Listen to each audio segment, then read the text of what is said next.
The man who is going to become a serial killer, before that first sexual murder, already has a fantasy scene in his mind.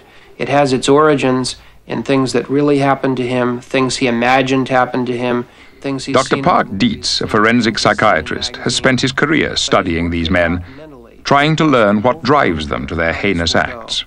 They often make mistakes in the early offenses that they learn from and try to ensure they don't make in later offenses.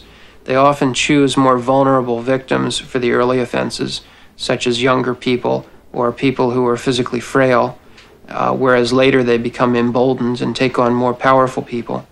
And so there are some patterns about how their crimes progress over time. But what is always the case for sexual serial killers is that the fantasy exists before the action. A striking number will have tortured animals in some extraordinary way, or will have been very cruel to children, tying the neighbor to a tree and tormenting the child and inflicting various harm on the child.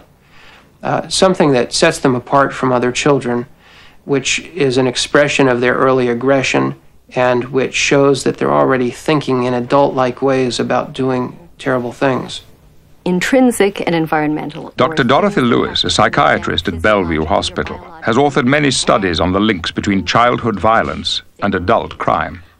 What most of the extraordinarily violent children, adolescents, adults have in common seems to be a vulnerability to impulsivity, to paranoid misperceptions, to distorting what is around them, but also a history of having been severely physically abused, often severely sexually abused, often raised in an extremely violent household.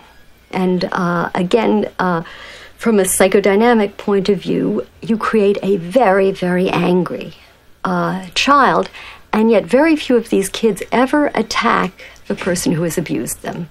In fact, many of them don't remember it, put it out of their heads, but they displace a lot of this rage onto other people in their environment, so that the neuropsychiatric problems alone don't make you violent.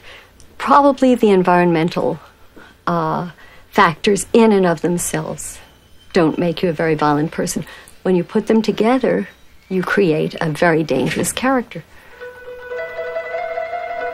Research has shown there is no psychological formula for creating a serial killer. Ted Bundy grew up handsome and well-educated, charming to those around him, and killed at least 23 women from Washington State to Florida. Others come from different backgrounds.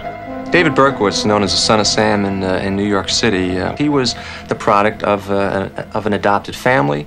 He never knew about this. He would later learn about this after he got out of the military. And by the way, he had no sexual relationships with any females throughout his life until he went to Korea. And lo and behold, he contracts VD. So it adds further hostility to women. He goes back to New York to look for his mother, and he finds his mother and his sister in Long Beach, Long Island. And much to his surprise, they don't want a thing to do with him at all. So at that point in time, he blossoms. He blossoms as a serial killer. So he procures a weapon, a .44 caliber weapon, a very strong, powerful weapon. So he goes to areas where the victims his potential victims are parked in lovers' lanes. What's very, very interesting is he goes, rather than go to the driver's side, which is the threat, it's the male part, he shifts around the car and he goes to the passenger side, so which is telling you, as he's firing into that vehicle in the police type of stance, that his hatred, his anger is directed at the woman. The male is simply in the wrong place at the wrong time. And what he told us, which was very, very interesting, is that he's on the hunt nightly, like so many of these guys. And when they cannot find the victim of opportunity, the victim who's going to be in the wrong place at the wrong time, they go back to the areas where they've been successful in the past. They go back to the crime scene areas. They go back to the disposal areas, and they symbolically roll in the dirt and relive that fantasy over and over again.